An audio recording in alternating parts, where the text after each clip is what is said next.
Good afternoon. We start with breaking news, and finally the shackles are coming off. The New South Wales government just minutes ago unveiling a total overhaul of its COVID-19 roadmap. The following changes will come into effect when we reach 95% double dose or the 15th of December, whichever comes first. So masks will only be required on public transport, at airports and on planes. They will also be required for indoor front-of-house hospitality staff who are not fully vaccinated.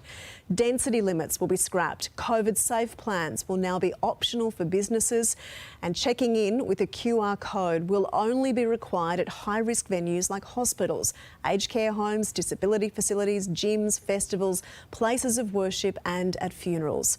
Proof of vaccination will no longer be required for most activities, but businesses can still require proof at their own discretion. Indoor music festivals of more than 1,000 people will still require proof of vaccination. And there are also big changes for when a COVID case is found in a school. From Monday, close contacts will no longer need to isolate. They'll just need to get a PCR test. If it's negative, they can return to the classroom straight away, but they must do rapid at-home tests for the next 7 days. Schools will also need to close while contact tracing or undergoing deep cleans if they're affected by just an isolated case. Chris O'Keefe will join us on set for a full breakdown of all these changes, the major changes for New South Wales, coming up very shortly. And it all comes as a backpackers hostel in Byron Bay has been forced into lockdown. An unvaccinated staff member testing positive as the town prepares for thousands of graduates to arrive for schoolies. Here's Gracie Richer. There are 81 people, staff and guests who are now subject to a stop and stay order here at the Aquarius Backpackers in Byron Bay. That order restricts them from exiting the premises for 48 hours while contact tracing investigations are underway. Police and health workers have gone door to door this morning testing guests. Northern New South Wales Local Health District will assess whether further isolation is required. This comes as schoolies is set to begin this weekend. Here's what police have to say. We put a lot of planning in regards to these types of incidents, and between health and ourselves, we're very comfortable with the planning we've put in place, and the Aquarius matter is being managed by health and we're supporting them. We still have added resources coming into the district for the schoolies period, and obviously it'll be assessed constantly. And that certainly is concerning as thousands of school leavers are set to flock to the region. There's been chaos inside federal parliament as one of the government's own MPs went against it. We'll go live to our political reporter Jonathan Kersley in Canberra. Jono, good afternoon. It's the last thing the Prime Minister would have wanted. Just about is, Davina. The government wanted today to be about its religious discrimination bill, which is designed to protect religious freedoms. Instead, all of it has been overshadowed by one of its own members exercising a democratic freedom and going against the government. Tasmanian Liberal Bridget Archer backed debate of a crossbench bill to set up a National Integrity Commission, and the move surprised some of her own party colleagues. There is a place for politics. There's a place for the partisan point scoring. But on something as important as trust and confidence in elected officials, that's not it. It led to chaotic scenes on the floor of Parliament. The Coalition did not win the vote on the numbers, but because of a technicality, it was redone. They didn't win that either, but because of yet another technicality, there was no debate. Clearly, a lot of us are very confused. I'm one of the dumber ones, so I'm really at a loss. The Prime Minister and the government are standing in the way now of not only the will of the people, but the will of the Parliament.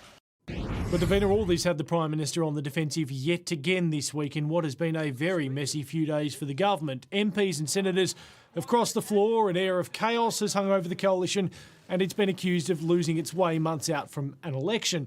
When it came to the integrity issue today, questions circled over the government's lack of swift action to set up a National Integrity Commission, and the Prime Minister went on the attack and to the defence of former New South Wales Premier Gladys Berejiklian.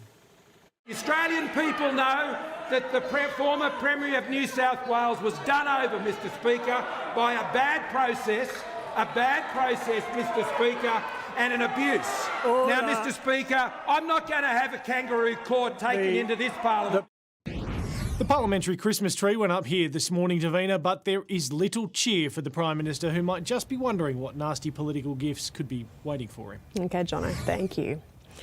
Sydney rapper The Kid Laroi has taken out the inaugural Best Artist Award in a revamped Arias. The 18-year-old beating Australian music royalty in Keith Urban and Nicole Kidman for the top gong.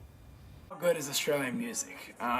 Tonight has been such an incredible night. I feel so blessed and overwhelmed at all the love and support, and it's incredible that I'm getting this much love, especially from home. You know, that means the world to me, and starting this, that's all I ever wanted to do, was just bring up the culture and show the world how good Australian music was.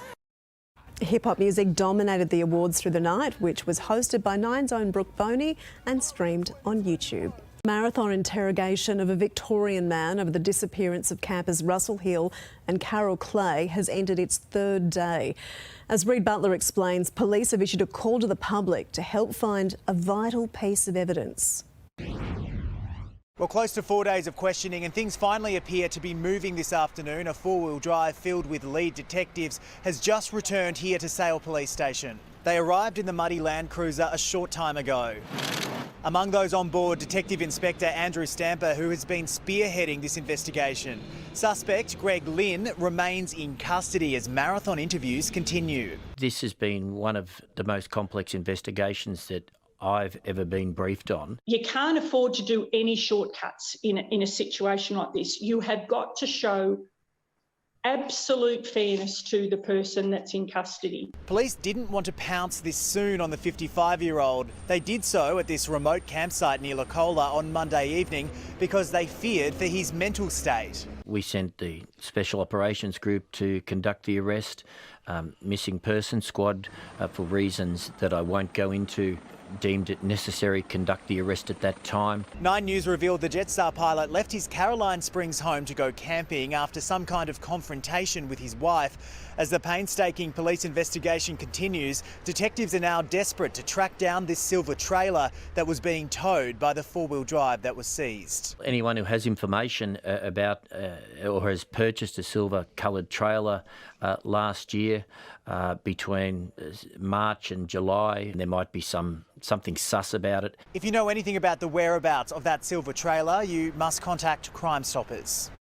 It was a very short-lived first. The first woman to become the Prime Minister of Sweden has resigned after less than 12 hours in the top job. Magdalena Andersson was forced to quit when the Green Party pulled out of its coalition with the Social Democrats.